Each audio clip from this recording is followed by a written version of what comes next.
Akcijų rinka krenta 40%, o mano investicijos tuo pačiu metu rodytų tik -18. Ir ne, jokio ypatingo fondo čia nėra. Net saugesniu laikomas pasaulinis ETF, turintis tūkstančius įmonių, praeityje krito beveik 30%. Tai kaip tada mano portfelis atsilaikytų dvigubai geriau? Šiandien parodysiu, kaip tas skirtumas atsiranda ir ką gali daryti dar prieš kitą krizę. Sveiki, aš Auksė. Pradėti noriu ne nuo skaičių, o nuo vieno dalyko, kurį patys investuotojai nuolat suplaka į vieną. Tai rizikos tolerancija ir rizikos pajėgumas. Skamba panašiai, bet iš tikrųjų tai du visiškai skirtingi dalykai. Ir kai juos supainioju, būtent tada gali priimti tuos sprendimus, kurie vėliau skaudžiausiai kainuoja. Paaiškinsiu paprastai per šuolį su guma nuo tilto. Rizikos tolerancija yra tai, kas vyksta tavo galvoje. Tai baimė, kurią jauti stovėdamas ant krašto prieš šokdamas žemyn. Vienam širdis daužosi ir kojos linksta, o kitas šoka net nedvejodamas su plačia šypsena. Tai grinai apie nervus. O rizikos pajėgumas yra visai kas kita. Jis egzistuoja už tavo galvos ribų tikrame pasaulyje. Tai virvės ilgis, atstumas iki žemės. Nesvarbu, kaip drąsiai jautiesi ten ant krašto. Jei virvė tam aukščiui parinkta per ilga, saugaus šuolio tiesiog nebus. Ir štai, kur slypi visa bėda. Įsivaizduok du žmonės. Pirmas stovi ant krašto visiškai be baimės. Jo tolerancija didelė, bet virvė jam parinkta per ilga. Tai reiškia, kad pajėgumas mažas. Jis jaučiasi puikiai, nors išties rizikuoja labiausiai iš visų. Antras dreba iš siaubo. Jo tolerancija maža, bet virvė trumpa, o žemė toli. Tai jo pajėgumas didelis. Jis iš tikrųjų saugesnis už tą pirmąjį drąsuolį, tik pats to visai nejaučia. Investuojant vyksta lygiai tas pats. Tu gali jaustis visai nebijantis kritimų, bet jei tuos pinigus planuoji panaudoti jau po metų, tavo pajėgumas mažas ir jokia drąsi širdis to nepakeis. O bėda prasideda tada, kai baimė ir tikras pavojus nesutampa. Dabar, kai šitą skirtumą turim galvoj, grįžkime prie to tariamai saugaus ETF, apie kurį užsiminiau pradžioje.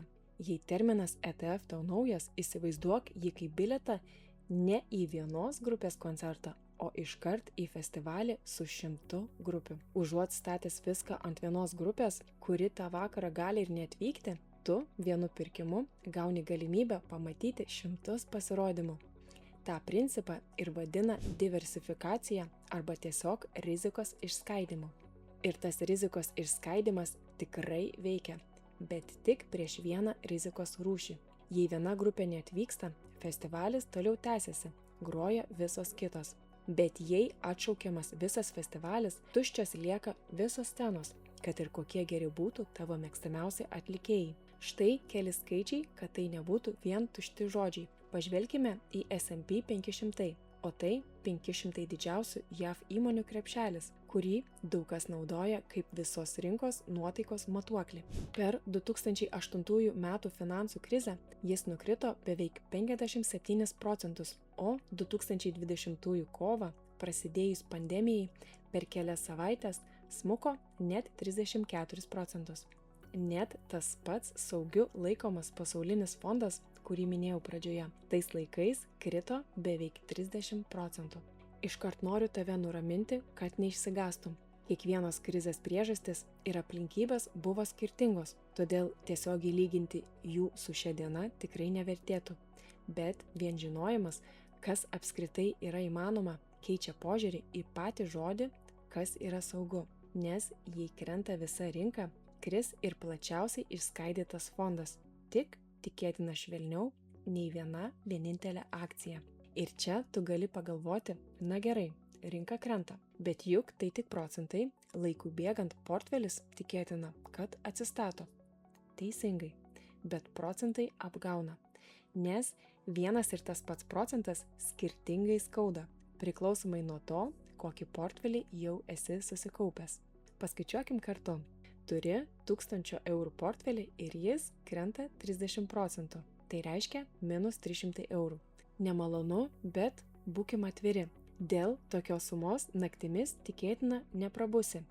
O dabar tas pats 30% kritimas, tik portfelis jau užaugęs iki 50 000 eurų. Staiga tai yra minus 15 000. Tai suma, už kurią gali nusipirkti automobilį ar metus nuomotis butą. Tas pat procentas, o skausmas nepalyginamas, jau nekalbant apie dar didesnius portfelius. Būtent todėl rizikos valdymas daugumai iš mūsų tampa svarbus ne pirmą investavimo dieną, o kiek vėliau. Tada, kai portfelis paauga ir svyravimai pradedami jausti visai kitaip. Kai svarbiau tampa apsaugoti tai, ką sukaupiai, o ne kuo greičiau auginti kapitalą bet kokia kaina. Ir čia noriu pasidalinti 2 dalykais, kurie man pačiai daug ką paaiškino. Pirmas iš psichologijos. Mokslininkai Kahneman ir Tversky nustatė, kad nuostolio skausmą mes pajaučiame maždaug 2 stipriau nei lygiai tokio pačio dydžio pelno jausmą. Paprastai tariant, pamesti 100 eurų skauda maždaug tiek pat, kiek džiugina rasti 200. Todėl visai nekeista, kad raudonas skaičius brokerio sąskaitoje taip užvaldo mūsų mintis. O antras dalykas, dar įdomesnis, yra tokia kasmetinė Dalbar ataskaita, kuri jau daug metų seka, kiek išties uždirba vidutinis investuotojas. Ir 2024 metais paaiškėjo, kol pati rinka paaugo 25%, vidutinis žmogus uždirbo vos apie 16%. Ta skirtumą lemia ne rinka, jį lemia mūsų pačių elgesys, dažniausiai išsigandimas ir pardavimas pačiu blogiausiu momentu pačiame dugne. Ir žinai, kas liūdniausia? Savo tikrąją rizikos toleranciją, tą baimės lygį ant tilto krašto, dauguma sužino tik tada, kai krizė jau atėjo, o portfelis jau ryškiai šviečia raudona šviesa. Tik tada jau vėlu ką nors keisti. Tad, jei nori prie tokio momento prieiti pasiruošęs, o ne panikuojantis, spausk prenumeruoti. Man tai bus ženklas, kad tokios temos tau iš tikrųjų įdomios. Tai kaipgi tą kritimą sušvelninti dar iš anksto? Čia į sceną žengia paprasta, bet stipri idėja. Dalį savo portfelio laikyti ne akcijose ar fonduose, o vadinamuose fiksuotos grąžos instrumentuose. Įsivaizduok savo portfelį kaip automobilį važiuojantį duobėtų keliu. Akcijos yra pati mašina, greita ir galinga, bet jaučianti kiekvieną duobę, o fiksuotos grąžos dalis yra amortizatorius. Amortizatorius nepanaikina duobių kelyje. Rinka vis tiek kris ir kils, bet jis taip sugeria smūgius, kad visa kelionė tampa gerokai malonesnė. O kas tie fiksuotos grąžos instrumentai? Tai gali būti paprastas indėlis banke, obligacija, kuri yra tarsi paskola duodama valstybei ar įmoniai už sutartas palūkanas, arba P2P, kai skolini pinigus per platformą ir gauni už tai nustatytą procentą. Bendra jų savybė ta, kad grąža daugmaž žinoma iš anksto ir nesvyruoja kartu su akcijų rinka. Dabar pažiūrėkime, ką tai daro su skaičiais. Aš pati stengiuosi apie 40% portfelio laikyti tokioje fiksuotoje dalyje, o likusi 60% svyruojančiose kaip fondai ar kitaip vadinami ETF. Kad pamatytum, kaip tai atrodo praktiškai, pasinaudosiu rizikos matricos skaičiuoklę iš fl.lt. Ir štai, kas išeina. Atsimeni tą teiginį pradžioje, kaip mano portfelis gali atsilaikyti 2 geriau nei rinka? Štai atsakymas. Jei rinka nukrenta tuos pradžioje minėtus 40%, mano portfelis nukrenta minus 40%. Bet čia yra ir kita medalio pusė. Jei rinka pakyla 40%, mano portfelis paauga ne 40%, o 30%. Toks skirtumas atsiranda todėl, kad ta fiksuota dalis nesvyruoja kartu su rinka. Kai akcijų kainos krenta, ji ir toliau uždirba savo grąžą ir taip sušvelnina kritimą. O kai akcijos kainos staiga kyla, ta pati dalis uždirba kukliau, tad dalį pliuso gali tekti paaukoti. Aš sąmoningai atsisakau dalies galimo pelno geriausiais metais mainais į tai, kad blogiausiais galėčiau ramiai miegoti ir nedaryčiau kvailysčių. Bet būčiau nesąžininga, jei pasakočiau tik gerąją pusę. Nes ta ramybė turi savo kainą ir apie ją privalau papasakoti. Rizika niekur nedingsta, tik jį pakeičia formą. Pirmas dalykas – likvidumas. Pinigų, kurios įdedi į daugelį fiksuotos grąžos instrumento, negali atsiimti bet kada panorėjęs, priešingai nei akcijų, kurias biržoje parduodi per kelias sekundės, kai tik jį veikia. Antras yra galimybių kaina. Kol tavo pinigai laikomi toje fiksuotos grąžos dalyje, jų negalėsi greitai panaudoti kitur, net jei rinkoje pasitaikytų nauja galimybė. Tai nėra tiesioginis nuostolis. Tai tiesiog laisvės kaina, kurią sumoki už ramybę. Trečias dalykas netoks akivaizdus ir jį pastebėjau tik pati laikui bėgant. Kai žinai, kad dalis pinigų yra saugesnėje vietoje, gali visai nejučia pradėti rizikingiau elgtis su likusia portfelio dalimi. Labiau nei elgtumėsi be tos saugesnės dalies. Ta ramesnė dalis nėra blogis, tik verta žinoti, kad ji gali pakeisti ir patį tavo elgesį. Ir ketvirtas – patogumo spąstai. Kai portfelis krenta švelniau, labai lengva atsipalaiduoti ir nustoti sau kelti nepatogius klausimus apie tą pačią fiksuotos grąžos vietą, kurioje laikai pinigus. Kas ją valdo? Ar jį prižiūrima? Kaip greitai išties atgausi savo pinigus, jei staiga jų prireiktų? Tai kur tą fiksuotą dalį laikau aš? Vienas iš instrumentų, kuriuo šiai dienai naudojuosi, yra Indemo. Trumpai, kodėl būtent jis man tiko. Pradėti galima vos nuo 10 eurų, tai ES reguliuojama platforma, o investuojama į diskontuotas skolas, kurias užtikrina realus nekilnojamas turtas. Skamba sudėtingai, tad trumpai paaiškinsiu. Diskontuota skola, paprastai tariant, yra skola nupirkta pigiau nei jos tikroji vertė. Įsivaizduok, kad kažkas yra tau skolingas 100 eurų, bet jam tų pinigų reikia nedelsant. Tad tą 100 eurų skolą jis sutinka tau perleisti vos už 60. Tu sumoki to 60, o laikui bėgant atgauni visą 100. O kad būtų dar ramiau, kiekvieną tokią skolą dengia realus nekilnojamas turtas, tikras butas ar namas. Aš pati čia investuoju nuo 2025 sausio pabaigos didesnėm sumom. Ir laikui bėgant tas sumas po truputį didinau. Kaip matai, šiuo metu mano pinigai įšaldyti net po 29 skirtingus nekilnojamo turto objektus. Jų vienetų kiekis parodo, kad ir čia stengiuosi nesudėti visko į vieną krepšelį.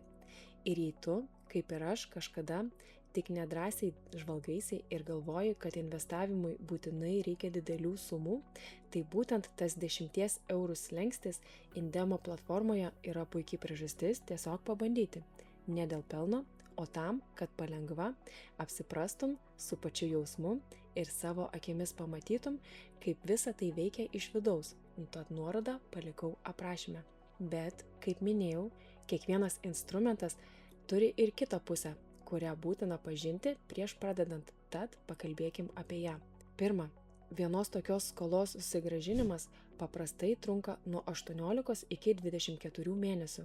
Net jei šiai dienai vidutinis terminas 14 mėnesių, orientuočiausi į ilgesnį terminą. Tai reiškia, kad įdėjusi pinigus, greito jų atgavimo nesitikiu. Jei kuri nors dalis sugrąžinama anksčiau, tai man tik malonus netikėtumas, o ne taisyklė.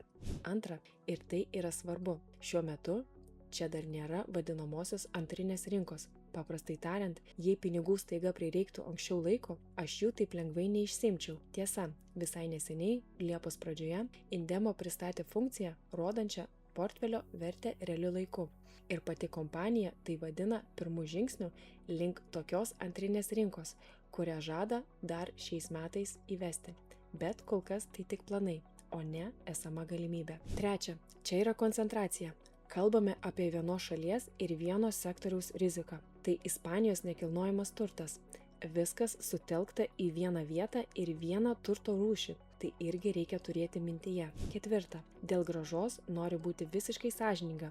Mano paskyroje rodoma vidutinė grąža yra apie 17%. Nors ne vienas objektas jau yra užbaigtas ir pinigai grąžinti, dalis skolų dar neužbaigtos, todėl tikiuosi gauti apie 15% per metus. Tai, mano manimu, realistiškesnis skaičius. Paties Indemo skaičiuoklė rodo, kad nuo 100 eurų investicijos tikėtina metinė grąža yra apie 15 eurų. Net jei šiai dienai vidutinė grąža siekia stulbinančius 21,5%. Bet yra vienas dalykas, kurio negaliu nutylėti.